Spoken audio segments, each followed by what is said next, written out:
ক্বালা আনা রাজুলুম মিন বানি আদম, আমি আদমের বংশধর, আদমের সন্তানদের একজন সন্তান, আমি একজন মানুষ। ঠিক আছে, আমি একজন মানুষ। আমরা কার সন্তান? আদমের সন্তান। আমার বাবা ছিল কার সন্তান? আমার দাদা ছিল কার সন্তান? আমাদের পূর্বপুরুষ ছিল কার সন্তান? 100 লক্ষ সাহাবা ছিল কার সন্তান? 100 লক্ষ নবী ছিলেন কার সন্তান? এখন আপনারা কার সন্তান? মিথ্যা কথা। এখন তো আপনারা সন্তান না। এতদিন আমি জানছি আমিও আমার আদমের সন্তান ছিলাম, আমার বাবাও আদমের সন্তান, আমার স্ত্রীও আদমের সন্তান, আমার দাদাও আদমের সন্তান, আমার পরদাদাও আদমের সন্তান, সাহাবারা আদমের সন্তান, তাবেঈনরা আদমের সন্তান, 100 লক্ষ নবী রাসূল আদমের সন্তান। সব কিছু জানতে জানতে এই পর্যন্ত আসলাম। আল্লাহ বললেন তোমরা আদমের সন্তান। কিন্তু যখন এই বসে আসলি, ডিজিটাল যুগ চলিয়ে গেল। এখন কোন যুগ? স্মার্ট বাংলাদেশ। এই ডিজিটাল বাংলাদেশ যায় যখন স্মার্ট বাংলাদেশ আসছে, এখন আমরা জানতে পারলাম আমরা আদমের বাচ্চা না, আমরা হইলাম বানরের সন্তান। ঠিক কিনা? দেখছেন, বানরের সন্তান বানাইয়া দিছে, বানরের সন্তান বানাইয়া দিছে। আরে তুই বানরের সন্তান, তুই বানরের পেটে হইতে পারস, তোর মা বানরের পেটে হইছে, তোর 14 গোষ্ঠী হইছে, কিন্তু আমরা আদমের সন্তান। কথা বলেন। আরে স্কুল আদমের সন্তান বলে, আরে সব যদি অন্যের সন্তান হয় আমরা কোশ্চিনকালেও বলবো না আমরা আদমের সন্তান।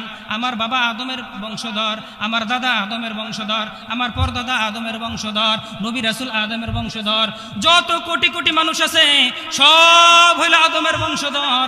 আর নেস থেকে জাফর ইকবাল আর তার বংশধর যেগুলা, এগুলো হইল বানরের সন্তান। ঠিক কিনা? বানরের সন্তান। এই বানরের সন্তান সে আবার বই লেখছে, বইয়ের ভিতরে আবার পাতায় পাতায় দিয়ে দিছে। ওলামা একরাম যখন কি করলেন, আন্দোলন করলেন, এগুলো ঠিক করা হবে, কিন্তু সে দেখলাম সাংবাদিক সম্মেলন করে বলতেছে আমি ভুল করি নাই। আমি ঠিকই আছি, আমি বান্দরে তো নাইছি, আমি ভুল করি নাই। তুমি ভুল করো নাই মানে? আমি ভুল করি নাই, ভুল না করলে তো হ্যাঁ বান্দরে তো নাইছে, ভুল করে নাই। তাইলে এই যে স্কুল কলেজের ভিতরে যে পাঠ্য বই ভিতরে ভিতরে বান্দর দিয়ে দিছে, বান্দর থেকে শিক্ষা। আমি ওই দিন মাদ্রাসায় গেলাম, যাই প্রিন্সিপাল হুজুরে জিজ্ঞাসা করলাম, হুজুর আপনার মাদ্রাসার যে সিলেবাস বই আছে এখানেও কি বান্দরের বাচ্চা বানাইছে কিনা? আপনাদেরকে কহা হুজুর আমাদেরকেও ছাড় দেয় নাই, আমাকে বইতেও দিয়ে দিছে, আমরাও নাকি বান্দরের বাচ্চা। তাইলে দেখেন ঢুকাইতে ঢুকাইতে স্কুলে ঢুকাইছে, ঢুকাইতে ঢুকাইতে এখন মাদ্রাসা তাদের ভিতরে ঢুকাইয়া দিছে, মানুষের ভিতরে মেজাজের ভিতরে ঢুকাইয়া দিছে। কি ঢুকাইছে? তোমরা আদমের সন্তান না। আজকে যদি প্রতিবাদ করা না হয়, আজকে যদি এই আন্দোলন করা না হয়, এই স্কুল কলেজের ভিতরে যেই দারুণের থিওরি পড়াইতেছে বান্দর থেকে সৃষ্টি, এগুলা যদি করা না হয়, আর যদি এগুলা বাদ না দেওয়া হয়, 10-20 বছর পর, 100 বছর পর আমরা চলে যাব, আমাদের ছেলে সন্তানরা চলে যাবে। এরপরে যত ছেলে সন্তান আসবে তারা অটোমেটিক বলবে না না না, আমাদের দাদারাও ছিল বানরের সন্তান, আমরাও বানরের সন্তান।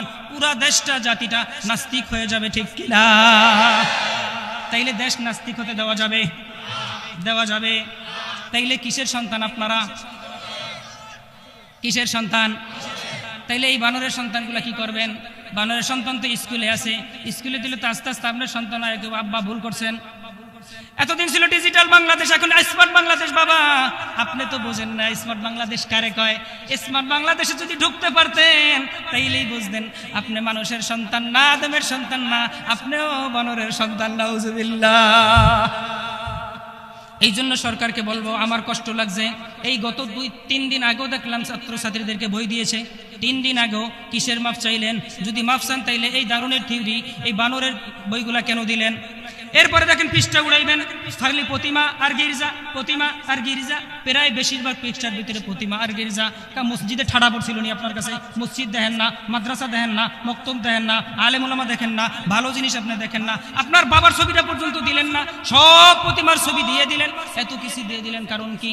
কারণ একটাই, আপনার কাছে যারা আছে এরা নাস্তিক বসে আছে, এরা ইসলাম বিরোধী বসে আছে। ইসলাম বিরোধী বসে থাকার কারণে আপনাদেরকে ইসলামের বিরুদ্ধে পথ দেখাইতেছে। ঠিক কিনা?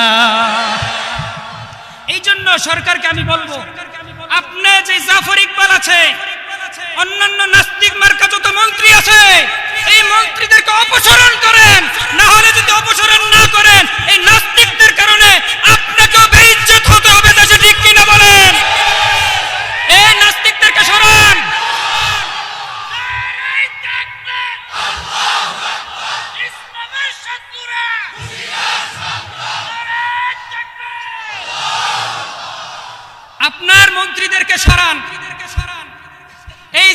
ইকবাল উল্টা পুল্টা যারা আছে, কয়েকদিন আগে তসলিমা নাসরিনও বলছিল একটা পুরুষ যদি 4 জন স্ত্রী রাখতে পারে তাইলে একটা মহিলা 4 জন স্বামী রাখতে পারবে না কেন? তাহলে আল্লাহর আইন যেটা বলছে সেটাকে মানতে হবে, ইসলামের গণ্ডির বাইরে কোনো কাজ করা যাবে না, ঠিক কিনা বলেন? এই তসলিমা নাসরিন আল্লাহর ঠাডা পড়ছে জম্মের বড় পঙ্গু হইছে, শুনেন নাই? আল্লাহ ছাড় দেন ছেড়ে দেয় না, আল্লাহ ছাড় দেন ছেড়ে দেয় না।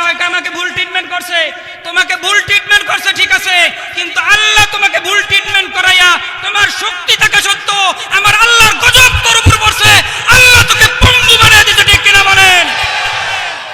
ইসলামের বিরুদ্ধে যাবা তাইলে একের পর এক মুসিবত আর বালার ঠাড়া তোদের কপালে আছে। এই জন্য আমিও প্রধানমন্ত্রীকে বলবো এদেরকে সরান, এদেরকে সরান।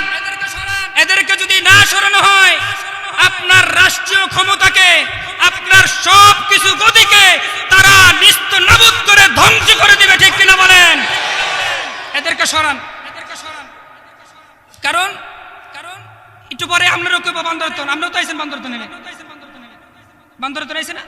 একে আমি ভুল করি নাই, মেজাজটা খারাপ লাগে কি কয়? আমি ভুল করি নাই, ছোট নিচের শ্রেণীতে দিছে এই জন্য বলতে একটু ভুল করছে, তাই নাইলে হ্যাঁ যেটা মত আছে এটা ঠিক আছে, এটা আমি টেনশনই করি না। তো দেখেন সামনে কি হয়। আমরা আদমের সন্তান, 1 নম্বরে কি বলছি? আমরা আদমের সন্তান। জাফর ইকবাল, তোমার পরিবার যারা আছো তোমরা কিসের সন্তান? বানরের সন্তান। এই বানরের সন্তানের যেই সিলেবাস আছে, এই সিলেবাস যতদিন স্কুল থেকে পরিবর্তন না করবে ততদিন হিম্মত নেন আমাদের ছেলে সন্তানদেরকে স্কুল কলেজে পড়াবো না। কি বলেন, বানর বানাইবেন? তাদেরকে পড়াবো না। কারা কারা রাজি? আল্লাহু আকবার। যতদিন পর্যন্ত সংশোধন না করা হয় ততদিন আমরা আমাদের সন্তানদেরকে স্কুল কলেজে ভার্সিটিতে পড়াবো না। বানর বানাইতে চাই না, বানর থেকে সৃষ্টি হইতেও চাই না। যখন এগুলো ঘুরাইবেন এরপরও দিবেন, এর আগ পর্যন্ত এরা মাদ্রাসায়